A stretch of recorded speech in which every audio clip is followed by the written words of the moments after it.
It had been nearly 3 days since I had lost contact with my husband. Despite his prior notification that he would be unresponsive for a while, my growing concern prompted me to consider calling the police. Just as I contemplated this step, a phone call interrupted my thoughts. It was one of his subordinates, saying, "Senior, your husband has been killed in an accident." Shocked and unable to process the news, I rushed to the hospital, only to find my husband transformed. My name is Lisa, a 28-year-old woman married for 2 years. We live together, both working for an ID company. Although we aspire to have children, it hasn't happened yet. My husband, Hero, 2 years my senior, is dedicated to his work. I vividly remember the day he joyfully announced his potential promotion. His happiness was contagious, and despite his tireless efforts, I couldn't help but feel proud. However, as the days passed, I noticed a change in Hero's behavior. He started working even longer hours, often returning home well past midnight, and working on weekends became a regular occurrence. The once frequent outings on our days off gradually ceased. I couldn't understand why he seemed unaffected by the relentless workload. Moreover, his attitude toward me grew colder. Despite my concerns, he showed no signs of fatigue. I couldn't shake the feeling that something was amiss, questioning the strangeness of it all. Determined to address the growing concerns about my husband's changed behavior, I waited for him to return from his overtime work. As he walked through the door, exhaustion evident on his face, I mustered the courage to broach the subject. "Can I talk to you for a minute?" I asked. His response was curt. "What is it?" "I'm tired and want to go to bed early." I pointed out his habitual late-night phone use before sleep, suggesting it might be affecting his rest. His defensive reaction was swift. "What I do with my free time is up to me, right?" Undeterred, I questioned his seemingly excessive workload, especially after his recent promotion. His expression momentarily hardened, and I seized the opportunity to express my concerns about the toll it was taking on him. "You work too many holidays, and it's not fair to make your employees work so hard," I said. His response was dismissive. "I can't help it. You can't understand what I do. I'm tired, and I'm coming home, so don't meddle." With that, he left the living room, leaving me in turmoil. The unease lingered, and one fateful day, after a work-related accident that left me bruised and hospitalized, I desperately tried to reach him for support. However, my attempts were met with silence. Hours passed, and frustration built as my husband remained unresponsive. Finally connecting with him, I explained the urgency of the situation. His response, filled with indifference and an unexpected lack of concern, left me speechless. "I'm sorry, but I'm in an urgent situation." "What do you mean?" "I was in an accident on my way home and had to be hospitalized. I have pain all over my body, but they said it was nothing life-threatening." "What are you doing to me?" His callous reply, urging me not to get into an accident when he's busy and disclaiming responsibility for my car, left me stunned and at a loss for words. I had asked my husband to bring me a change of clothes, a simple request in light of the accident that had left me hospitalized. However, his response was far from supportive. "Why should I do that?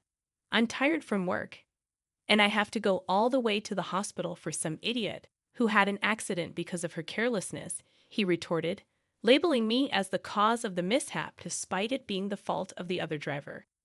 His harsh words stung, and he refused to come to the hospital or respond to my messages, leaving me on my own. The abrupt end to our call resonated in my ears, bringing me to tears. It was disheartening to see how indifferent he had become, prioritizing work over my well-being. With no family nearby, I had no option but to procure what I needed from the store. Despite numerous attempts to contact him, 3 days passed without a response. The worry intensified as I considered various possibilities, including the unsettling thought that he might have been in an accident himself. Just as my concern reached its peak, a knock echoed in my hospital room. Answering the door, I was greeted by Yuri, a colleague I typically got along with. Grateful for her visit, I explained the situation. Yuri expressed her surprise upon learning about the accident and reassured me that, despite the severity of the incident, I was fortunate to be doing well. As we conversed, the visiting hours came to an end, and Yuri, preparing to leave, hesitated. Her troubled expression hinted at something unspoken, as if she harbored concerns or information she was hesitant to share. Anxiety gripped me as I nervously questioned Yuri. Is something wrong? She hesitated before responding. I'm sorry, Lisa. I don't think this is the right time to say this, but I saw something. I saw Lisa's husband walking with Misa. The revelation hit me like a tidal wave. What? When was that? I asked, my mind racing to piece together the timeline. Misa, a junior employee at our company, had been under my mentorship since her early days. We still shared weekly lunches, maintaining a connection that spanned several years. The last time Misa and my husband crossed paths was likely at our wedding. Could it be that they had met then? The impossible notion sprouted in my mind, and I couldn't dismiss the worst-case scenario. Yuri recounted her observations from 3 days ago, mentioning Misa carrying a case. A sinking feeling enveloped me. I contacted my husband's office, confirming Yuri's account. He had indeed taken paid leave 3 days ago. The pieces fell into place, confirming my fears. The man I loved and the junior colleague I trusted had betrayed me simultaneously. The realization struck hard. Had the relationship begun even before his intensified work schedule? Each instance of his suspicious behavior replayed in my mind, and the truth became painfully clear. Subconsciously, I had been calling him repeatedly in the past few days, knowing he wouldn't answer. Yet, I refused to let him off easily, persistently ringing until he finally answered, his voice filled with displeasure. What's the matter with you? You're so persistent. I told you I wouldn't answer for a while. What's so important that you can't respect that? I'm working every day. I'm at work every single day, my husband retorted defensively. Unconvinced, I countered. You've taken a holiday until tomorrow. What on earth are you doing? His hesitation was palpable, as if he still believed he had room for deception. Swiftly, he began to weave excuses, denying any time off. I cut through his attempts to play dumb, stating, I'd already checked with the company. I know everything. Just confess. Frustrated and perhaps realizing he could no longer conceal the truth, my husband admitted, I'm exposed, right? That's right. I'm traveling with Misa. If you understand, don't interrupt me, ugly. His callous words stung. When I pressed further, he callously added, I'll divorce you when I get back. Don't bother me. The phone call ended abruptly, and with it, the love I had for him transformed into intense hatred. The betrayal was unforgivable. Determined to take matters into my own hands, I vowed revenge. However, before I could act, fate intervened. The next day, discharged from the hospital and able to move around, I'd opened my phone to seek legal assistance for revenge.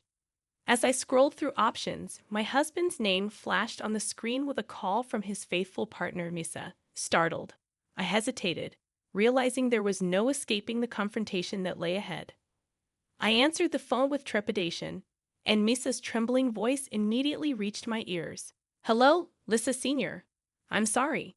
It's common sense to apologize in person, not over the phone. I responded, trying to maintain composure despite the unexpected call. Acknowledging the unconventional nature of the apology, Misa pressed on, explaining, Yes, that's right, but I don't have time for this. Before I could react, she dropped a bombshell that left me in shock. Lisa Sr., your husband died in an accident.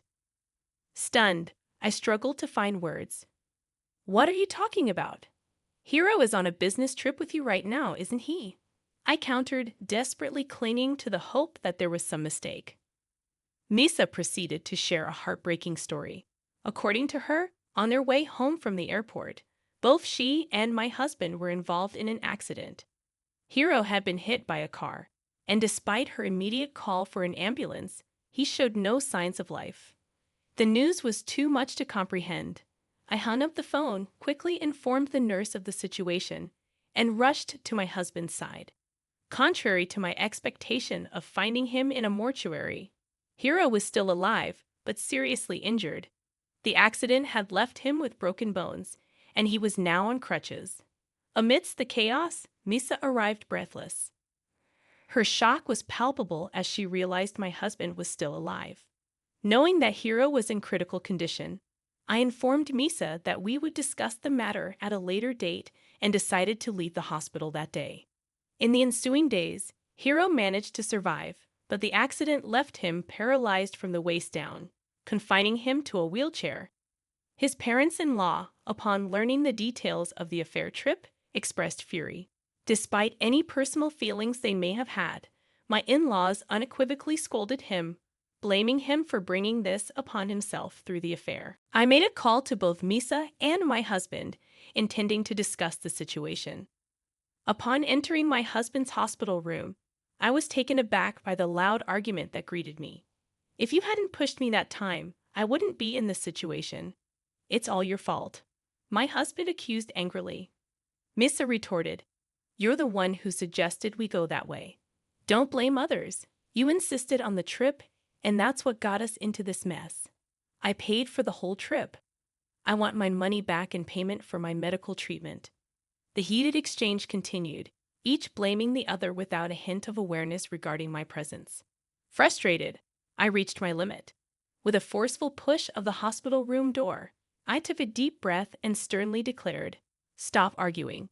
This is neither the time nor the place. Hiro needs us now more than ever, and we must support him. You cheated on your wife in the first place. Take your blaming elsewhere." Lissa Sr., finally noticing me, tensed up. Unperturbed by her reaction, I continued, "How can you two fight under such circumstances? Do you realize the gravity of the situation?" Hiro, the first to respond, attempted to reassure me. "Lisa, don't worry. I'm breaking up with this woman. I only have you after all." Shocked, I couldn't contain my disbelief. "What are you saying now? We're getting a divorce, right?" I exploded, frustrated by the nonchalant expression on my husband's face. "You said it yourself. You claimed you would divorce me if you left or had a fight with your lover. Are you out of your mind? I can't live my life with you, Lisa." "Why?" my husband declared, his tone cutting through the air. Shocked, I responded, "I thought you loved me. Don't be ridiculous. You were the one who blustered and said you were divorcing me. Then, when things got bad, you went back together. Don't ever show your face in front of me again. You'll regret it for the rest of your life." My vehement yelling left my husband in a state of shock, and Misa, who was present, turned pale and trembled. Later that day, I was discharged from the hospital and decided to return to my parents' home for a while. Through my lawyer, the divorce from Hiro was finalized. Both he and Misa were charged alimony, which they paid in a lump sum. As a consequence of this fiasco, Hiro was fired from his job. The money he had spent on the affair was deducted from his company expenses. Additionally, his paralysis from the waist down led to his dismissal, leaving him with only a claim for damages against the company. Finding a new job with his physical condition would prove challenging. Word of Misa's affair with my husband spread throughout the company, resulting in a sudden turn of sentiments against her. Unable to bear the hostile atmosphere, Misa repeatedly missed work without permission. Eventually, she submitted a resignation letter. Now the two of them are unlikely to lead a decent life again. Despite their downfall, I feel no sympathy for them. It's a disaster of their own making. On the other hand, I rented an apartment near my office and started a new life. Colleagues approached me out of concern or curiosity, and while my feelings are mixed and indescribable, I aim to enjoy my own life without being pushed around by others. Silly rumors will soon be put to rest, and I look forward to embracing a new chapter on my terms. Second story.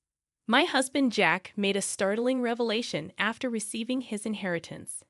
"I don't need a life with you anymore. I'm inheriting $5 million. I don't need you when I have that money." His cold words signaled the end of our marriage, marking the culmination of a long period of living together where I felt like nothing more than an obstacle.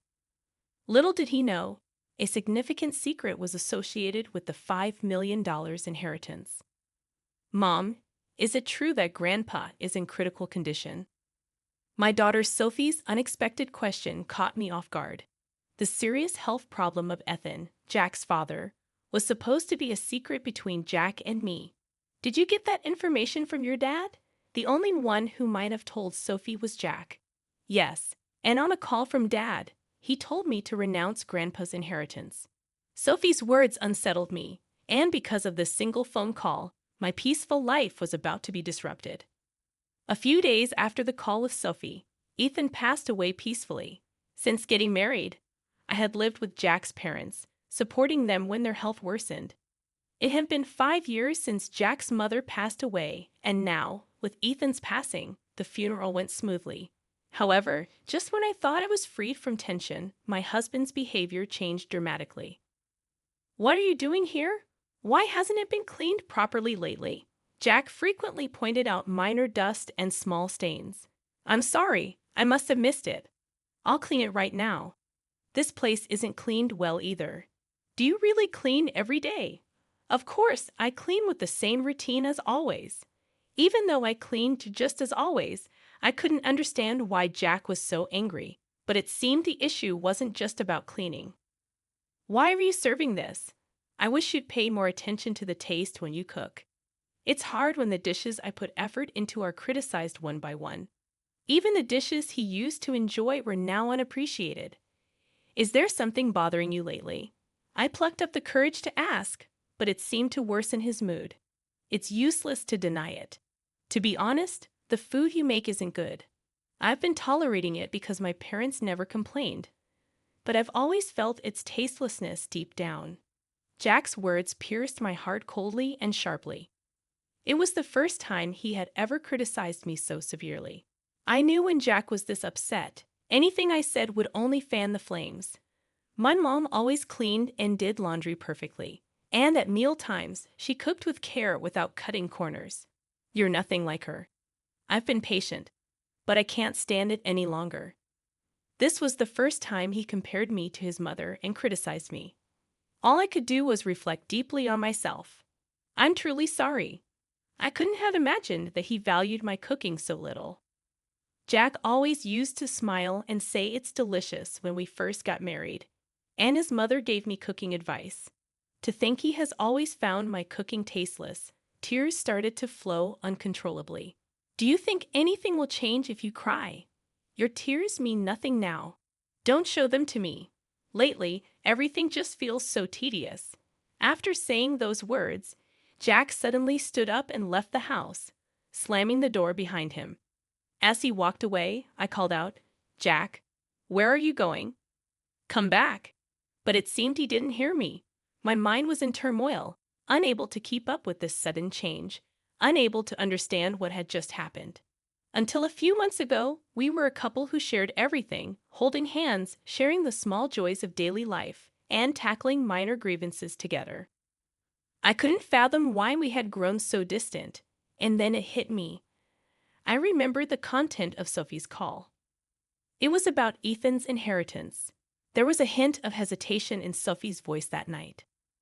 Jack had come home much later than usual, and I missed the opportunity to ask him about it. Was there something going on?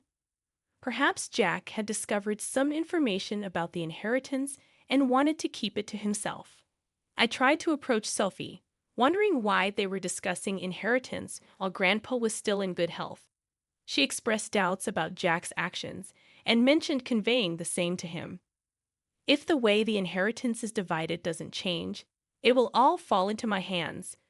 Considering Sophie, I believed this was the best way, recalling Jack's recent cold behavior towards her. Doubts crossed my mind. If he intended to take all the inheritance and abandon me? This thought tightened my chest, and tears welled up in my eyes. In my pain, I became acutely aware of the sounds around me. Just as the room became eerily silent, the sudden ring of the phone echoed throughout. I didn't feel up to answering, but it could be important. Checking the caller ID, I saw Jack's name, the same Jack who had left the house earlier. Picking up felt tiresome, but I also didn't want to face any backlash for ignoring it, so I hesitantly answered, "What are you doing? Don't keep me waiting. I'm running out of time."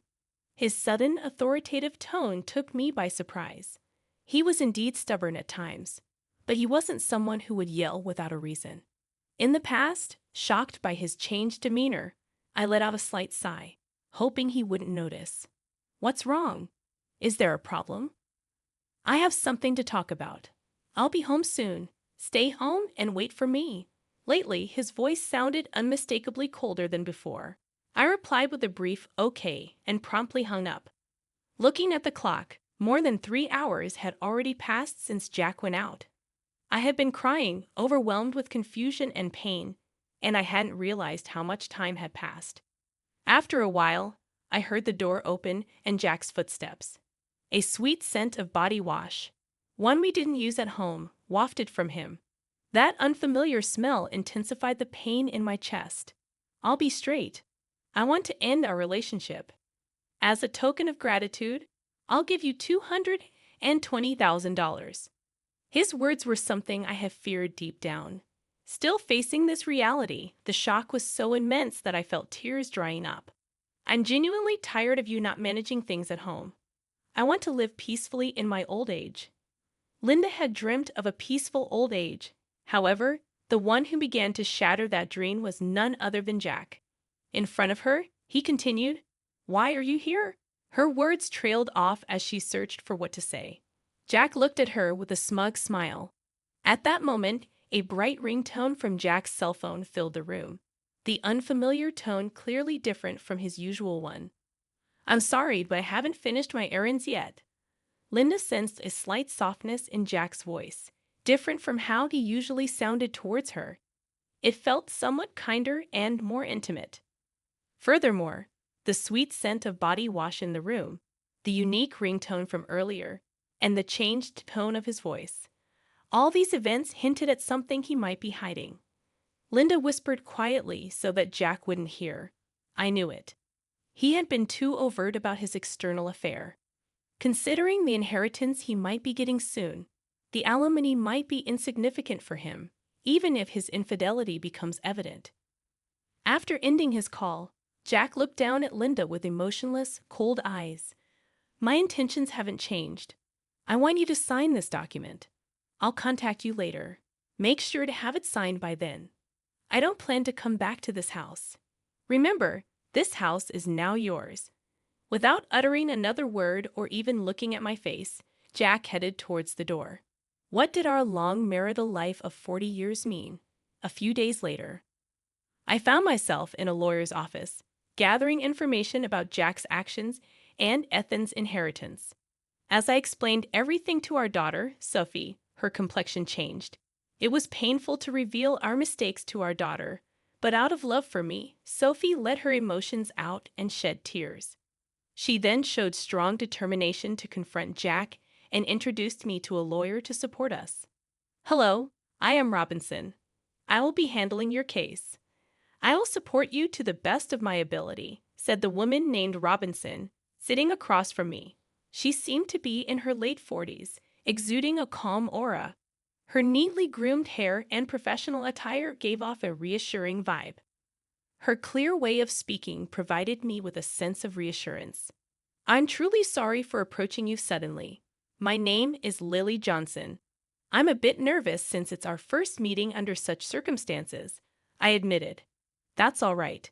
I had already received some information from Sophie, so I was able to talk in detail with peace of mind," reassured Robinson. Based on what I had researched over the days and the information Robinson separately gathered for me, we verified the facts. My husband doesn't have any siblings, so if our daughter Sophie renounces the inheritance, the huge fortune, which amounts to about $5 million, will all go to my husband. Also, his affair with a woman named Jennifer began at a bar they happened to visit, and it seemed their relationship continued for about 6 months. She seems quite different from me, and I was curious about what happened between her and my husband. Through joint investigation with Mrs. Robinson, we were able to uncover an important fact that my husband might not yet know about. Mrs. Robinson then asked me, "How do you intend to proceed from here?" in a gentle tone with soft eyes. "Thank you from the bottom of my heart. I deeply appreciate it," I replied, smiling towards Mrs. Robinson. After a brief exchange, I handed over the fee for the procedures, and I quietly left the office. 5 days later, I received a call from Jack on my cell phone. He proposed a meeting at a quiet cafe, and I arrived a bit earlier than our scheduled time. The cafe was surprisingly empty, and the owner warmly welcomed me, suggesting I pick any seat. I chose a seat by the window to enjoy the calm outside view. After a while, the entrance bell rang, and in my line of sight stood Jack and his new girlfriend Jennifer. When Jack saw me, he smirked with a sense of pride. "Are you prepared for the divorce?" was his surprising first statement. It seemed he was convinced he was in full control. "Is this your new associate?" I hadn't expected him to bring her to such an important discussion, and I was astonished at his decision. I wondered if he was the man I once deeply loved, and whether he had changed because he cheated, or if he was always like this. "Are you Jack's wife, right?" "My name is Jennifer. I've recently started dating him," she said, smiling. I couldn't quite grasp the meaning of her sudden smile. "I've heard a lot about you from Jack. Seeing you in person, you do look a bit aged. I wonder how Jack endured all these years. Indeed, Jennifer seems to take great care of her appearance. She looks much younger than her actual age. In her 60s. Compared to her, I might look my age, but I couldn't accept the way she phrased it. It's those tendencies of yours I warned you about. But indeed, I did think that. But Jack, if it were me, I would cherish you more," I said. Jack replied, "I don't want you to overthink it anymore. I just want you to file the divorce papers." I was taken aback by Jack's expected attitude. "Hold on. There's something I want to discuss," I said, and a hint of confusion was evident on Jack's face. "What are you getting at? Is it all about your father's inheritance? Is that why, after all our years of marriage, you're deciding this?" I wanted to know the truth behind all these events. "I can't see how my father's inheritance and you are related. That's solely my father's. I've heard detailed stories about your father's vast inheritance from Sophie. I know how much it's worth, so what? That inheritance isn't for you to take." But I'll answer. Actually, more than the inheritance itself, the end of taking care of my parents is one of the reasons I want to part with you. Just a caregiver role. How had Jack seen me only as a caregiver and not the loving wife I used to be? I don't even have the energy to cry. Can we speed this up, Jack? And I want to start our new life. Besides, have you still not let go of Jack? Don't make me repeat myself. I'm not thinking of a new start with you. Now I want you to file the divorce papers. Waves of emotion struck my heart with intense anger and deep sadness. My hand quivered slightly. Taking a deep breath, I pulled out the divorce papers, but my name wasn't written yet. The situation isn't settled yet. To hand it over, you remember promising me the house and money, right? I clearly remember when we talked about it. Yeah, I did say that. I'm a man of my word, so I plan to give you the house and money, Jack replied. You say you're kind, but a truly kind person wouldn't just use their wife as a mere caregiver and then abandon her. So I'm demanding rightful compensation of $30,000 and the rights to the house. What compensation? When we talked about money, it was supposed to be $20,000. You always nitpick at the very end. Your attitude of trying to pay me the absolute minimum is so obvious. But the difference of $10,000 means a lot to me. So I believe $30,000 as compensation is fair. Your girlfriend, it's Jennifer, right? I thought of claiming from her too, but in lieu of that, I want to settle for $30,000, and I intend to sign the divorce papers right here in front of you. Jennifer reacted unexpectedly, first commenting about $30,000 being fine. Jack, pay it if you're satisfied with it. With Jennifer's statement, Jack finally accepted the alimony of $30,000. Now we needed Jack's signature on the land title change document Mrs. Robinson prepared and the notarized alimony agreement.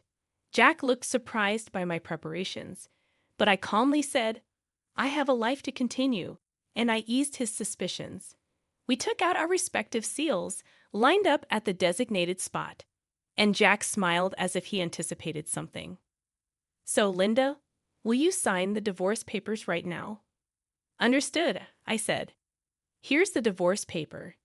As I carefully wrote my name and firmly stamped it, Jack couldn't hold back his laughter and laughed out loud.